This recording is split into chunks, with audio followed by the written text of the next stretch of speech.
پاکستان کې د ډیر وخت نه د فوج ایمیج بیلډینګ شوی دی، یعنی د فوج د پاره د فوج په حق کې د فوج د ښه کردار راپورته کولو لپاره خلکو ته ښودلو لپاره سیاسي خلک هم استعمال شوي دي او غیر سیاسي خلک هم استعمال شوي، زیاتر پکې غیر سیاسي دي او بهرحال چې کوم سیاسي خلک دي هم استعمال شوي دي، خاص کر پنجابیان خو تقریبا ټول عمر استعمال شوي دي او دا پرون ورځ استعمال شوي دي پنجابیان. دا اوس د شهباز شریف هم چې څه کوي دا هم د فوج ایمیج بیلډینګ لپاره کوي.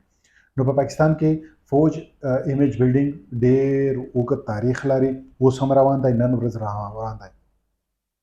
په وانه کې د دې لپاره ریلیز هم وتلې وي د فوج زنده‌باد.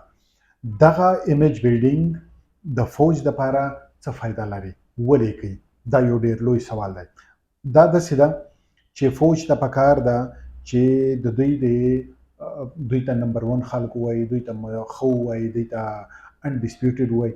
نو دا د دې لپاره وایي، غیر متنازع وایي، د دې لپاره وایي، مسیحا ورته هم وایي، د دې لپاره وایي چې دوی غیر متنازع پاتې شي ټول عمر، څوک لاس نه پرې وچتوي. نمبر 1 دوی چې څه هم کوي دا ټیک دي، د دې لپاره کوي.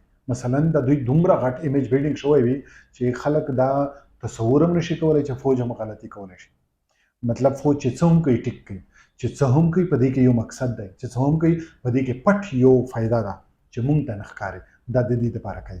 بیا د دې لپاره کوي چې د دوی د ان اکشن نه دی، مطلب چې دوی د کله څه نه کوي دا هم جسټیفاید شي، دا هم صحیح ثابت شي.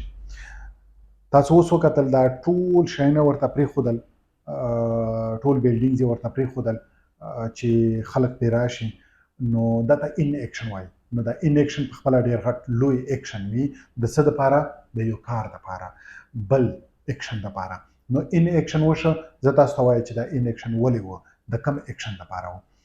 اوس بیا بل د ولې کېږي ایمیج بیلډینګ د فوج چې دوی به د دوی خلاف چې کوم مزاحمت دی دا به غیر ضروري، غیر فطري پروپاګاندا، ایجنډا،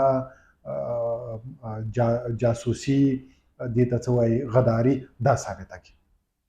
مثلا یو دومره ښه کردار وال اداره، دومره ښه کردار وال انسانان چې کله به ورته هغه سراج الحق به ورته وایي چې راحیل شریف وقت کې محمد بن قاسم ثابت هونګے، دا یو جمله و په دې اخبارونو کې هم راغلی و او موږ خپله هم د تقریرونو هم اورېدلي ده چې کوم تقریر کې ویله.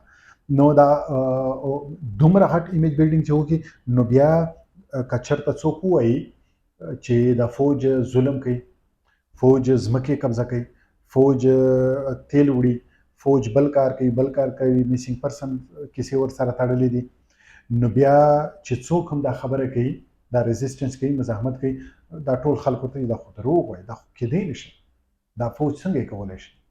نو دا ایمیج بیلډینګ ټول پروسس د دې لپاره دی.